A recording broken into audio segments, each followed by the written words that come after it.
Hello guys, आपका मधु Gupta channel पे एक बार फिर से स्वागत है। तो जेईई एडवांस 2020 चैप्टर का नाम आयनिक इक्विलिब्रियम है और क्वेश्चन तो ये मानिए कि कम टाइम का है, लेकिन सोचना जिसको सही तरीके से आएगा, जिसको ये ग्राफों की नॉलेज थोड़ी अच्छी सी होगी, टाइट्रेशन के बारे में वो अच्छे खासा नॉलेज रखता होगा, तो उससे ये क्वेश्चन आराम से हो जाता है। देखिए क्वेश्चन क्या बोल रहा है सॉरी, क्वेश्चन ये बोल रहा है a solution of 0.1 m weak base, ठीक है, is titrated with 0.1 m of a strong acid. ध्यान से देखना, इज टाइट्रेटेड विद, ठीक है ना। The variation of pH of the solution with the volume of HA added is shown in the figure. ये figure है। What is the pKb of the base, the neutralization reaction is given by, और ये reaction आपको दे रखी है, ठीक है ना, ये वाली रिएक्शन।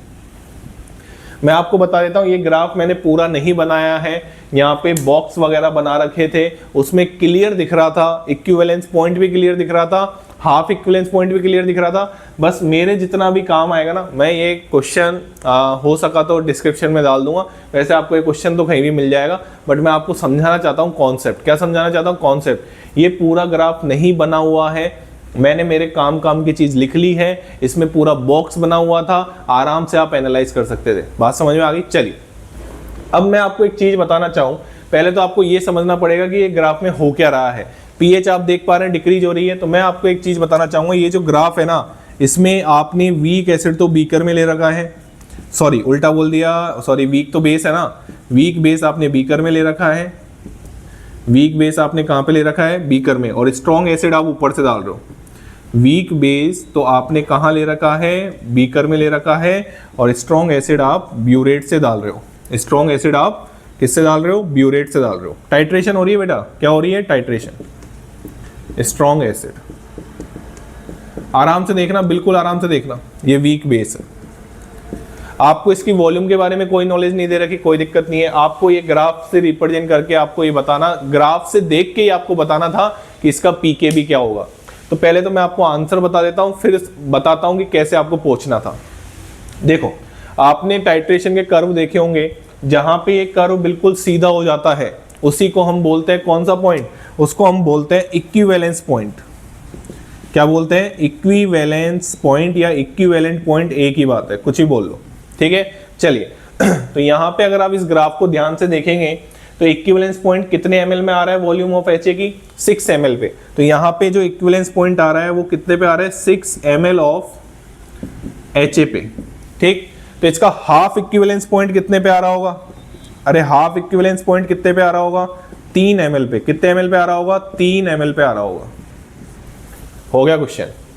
अब जब हाफ इक्विवेलेंस पॉइंट आता है ना, तो मैं आपको एक चीज बताता हूं, यहाँ पे बफर बनेगा, और यहाँ पे बफर बनेगा तो POH बराबर PKB, और यहाँ पे आप लॉग, यहाँ पे आप लगाएंगे कॉन्जुगेट एसिड, यहाँ पे आप या सॉल्ट लिख सकते हैं आप, कोई दिक्कत वाली बात नहीं है, ठीक है। आप यहाँ पे सॉल्ट भी लिख सकते हैं, यहाँ पे सॉल्ट की कंसंट्रेशन लिख देता हूँ, ज़्यादा बेटर है।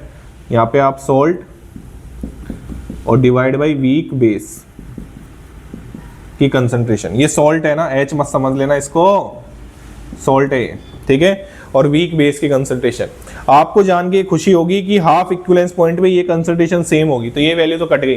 तो बताओ POH बराबर क्या हो जाएगा? POH बराबर हो जाएगा PKB। और आपको जान के खुशी होगी कि यहाँ पे ग्राफ से बिल्कुल दिख रहा था कि जो हाफ इक्विवेलेंस पॉइंट 3 पे आ रहा था, वो कितनी pH आ रही थी?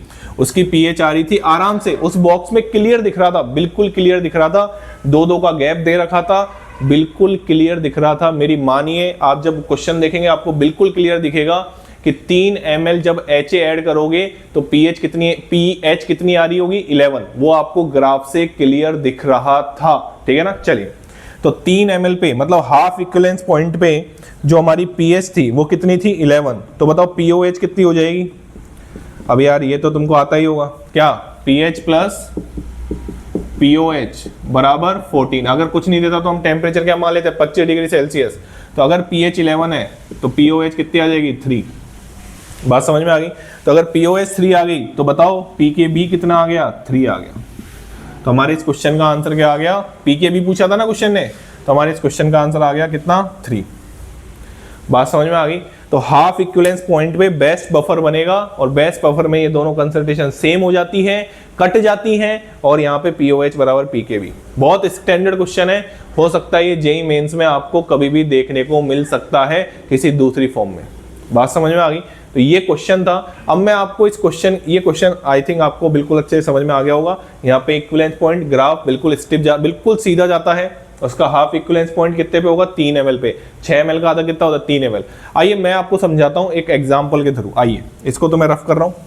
आइए बेटा, मैं समझाता हूँ कि हाफ इक्विवेलेंट पॉइंट पे बफर कैसे बना और उनकी कंसंट्रेशन सेम कैसे आई। आइए बात कर लेते हैं थोड़ी सी।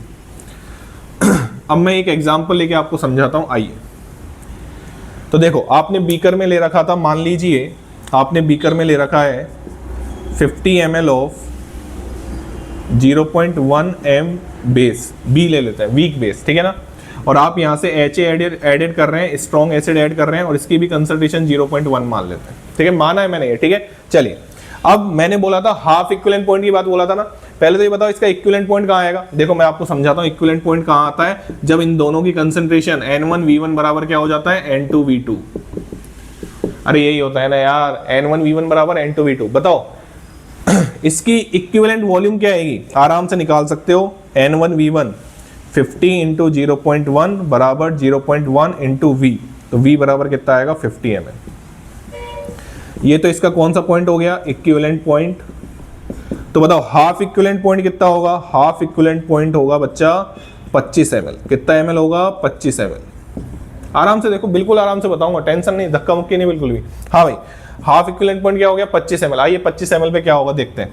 50 ml ये था, तो इसके तो कितने मिलीमोल हो गए? इसके तो मिलीमोल हो गए 0.5 मिलीमोल। आराम से देखना, मिलीमोल कितने हो गए? 0.5। और दूर लिख देता हूं इसको। हाँ भाई बताओ HA के कितने होंगे? 25 ml है ना, हाफ इक्विवेलेंट पॉइंट 25 इंटू 0.1 कितने हो गए? 0.25। बात समझ में आ गई? ये तो कुछ था ही नहीं पहले। हाँ भाई, ये कटेगा तो यहाँ पे कितना आएगा? 0.25 और यहाँ पे कितना आएगा? यहाँ पे तो कुछ बचा नहीं, यहाँ पे कितना आएगा? 0.25। बताओ सॉल्यूशन में ये और ये प्रेजेंट है, क्या बना? अरे बोल दो यार, बफर बना नहीं बना? अरे बफर बना नहीं बना? बफर बन गया ना। अब बफर का फॉर्मूला लगा दो। तो मैंने भी तो वही बताया था आपको, POH बराबर PKB प्लस लॉग। हाँ भाई, क्या कंसंट्रेशन है? 0.25। ये तो मोल थे सर, ये तो मोल थे। अरे भैया वॉल्यूम का डिवाइड कर दो ना, वॉल्यूम का डिवाइड कर दो। वॉल्यूम कितनी है? टोटल वॉल्यूम कितनी है? 25। 50 तो इसकी, अरे 50 तो इसकी, 25 इसकी। भाई टोटल वॉल्यूम सेम रहने वाली है, कोई टेंशन वाली बात नहीं है। यहाँ पे भी 0.25 डिवाइड बाई V, ये वैल्यू कैंसिल होगी और POH बराबर क्या आएगा? PKB आएगा। कौन से इक्विवेलेंट पॉइंट पे? हाफ इक्विवेलेंस पॉइंट पे।